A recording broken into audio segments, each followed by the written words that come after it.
I grew up Catholic, was raised Catholic, went to Catholic school. And that gave me a foundation in the faith, but I started to fade from the faith as I went into high school.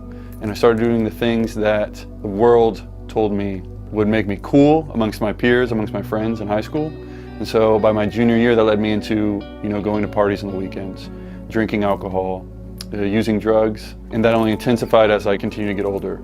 So senior year of high school, I was partying every weekend, using marijuana and other drugs consistently, and of course, giving in to lust consistently every day. And when I went to college, that only got worse. I joined a fraternity, and that lifestyle was just toxic in terms of my spirituality. The drinking got worse, the drug use got worse, intensified. And by the time I got out of college, it was pretty severe, those things. I could not resist those temptations because I didn't have a life with Christ, and those temptations really decided how I lived my life.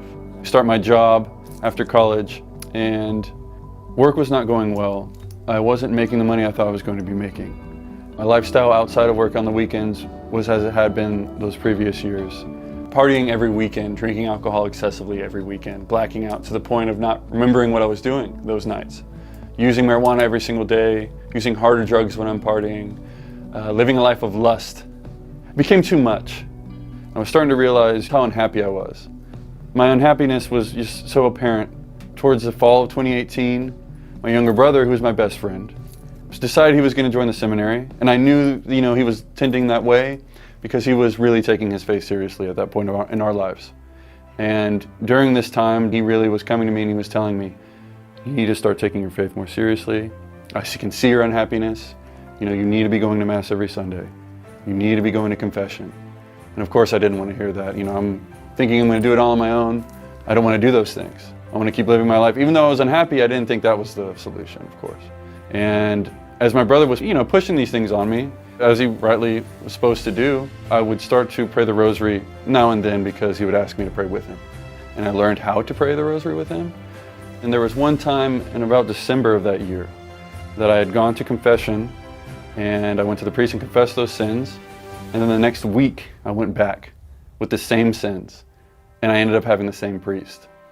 And the priest tells me, which really stuck with me since then, that you need supernatural assistance. And we all know that, but hearing that come from him and the deliberate manner in which he told me that really kind of struck my soul and really kind of opened my eyes to the changes I needed to make. And I made a promise to myself that I would just start praying the rosary once a day. And I started to see gradual improvements in my life. The temptations were still there. I was still, doing some of those same things, but they were less frequent. Temptations were somewhat subdued, but obviously still coming at me, and I was still having to deal with them. So all of these temptations came to a head when I started going on dates with this one girl, and we started hooking up. And the week after we had started hooking up, I was having these constant thoughts of hooking up with this girl every 5 minutes, constantly thinking about that, of doing those things with her. It was incessant. It was unnatural. It wasn't like anything I had experienced in the past. If this was different, this wouldn't stop. I'd be at work at my computer and I couldn't stop thinking about doing these things. I later found out these were actually diabolical obsessions, that the devil was literally playing tricks in my head. I didn't really know what to do. It seemed unnatural, but I didn't really know the answer of getting this to stop. And that next weekend, I actually talked to my little brother and told him what was going on. He advised, you might want to start praying the rosary 4 times a day. But he said, just try it for 7 days. Try praying the 4 rosaries for 7 days straight and see what happens. And so I was like, okay, fine, I'll do it. He had always told me that there is a grace we get from praying 4 rosaries a day as opposed to 1 or 2. Because there's 4 mysteries of the rosary, if you pray all 4 in one day, there's graces we receive. And he kept stressing to me that it would change my life. And I thought that was a bit much. I didn't, totally believe him. I thought that was somewhat nonsense. But I told him, okay, I'll do the 4 rosaries a day, and I'll do it for a week.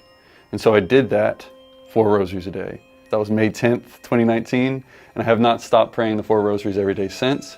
And it's entirely changed my life as my brother had told me it would. Those temptations, that diabolical obsession, stopped.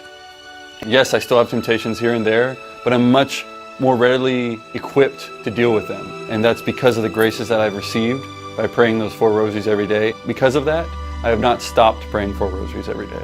And I don't plan on ever stopping. It's like Mary orders your mind Your perspective and the way you view the world and the things in it changes. It has made me want to do the things that I didn't seek to do prior. It has made me want to go to Mass, which I didn't want to do at all before. It has made me want to go to confession consistently. It has made me want to go to adoration and spend time with the Blessed Sacrament. I have started a group with friends that are roughly my age, that I've grown up with, that I used to party with in high school, that I partied with in college, that know who I was prior to me converting back to life with Christ. And I've started this group with them because I want them to come back into communion with Christ. It gives you that desire to reach out to others so that they can live this same life and see these same benefits and ultimately change their life for the better with the end goal of the salvation of their souls. As I've heard before, the Rosary is the key that opens all the doors. And I've seen that in my life in every way. So I just urge everyone that if they're dealing with any temptation or they want to grow in their faith, the Rosary is the key. I'm not sitting here telling you to pray 4 rosaries every single day right away, but at least start with 1, hopefully working towards praying the 4 every day, because it will change your life. Sometimes the addictions we have are more than just natural addictions. Sometimes there are evil spirits that are trying to make our addictions and our situation worse. And if that's the case for you, you need supernatural help. The problems that I struggled with every single day, the temptations that I faced every single day, are plaguing men everywhere in this country and everywhere in the world. So if the Rosary worked for me and changed my life, it can definitely work for you, and it will.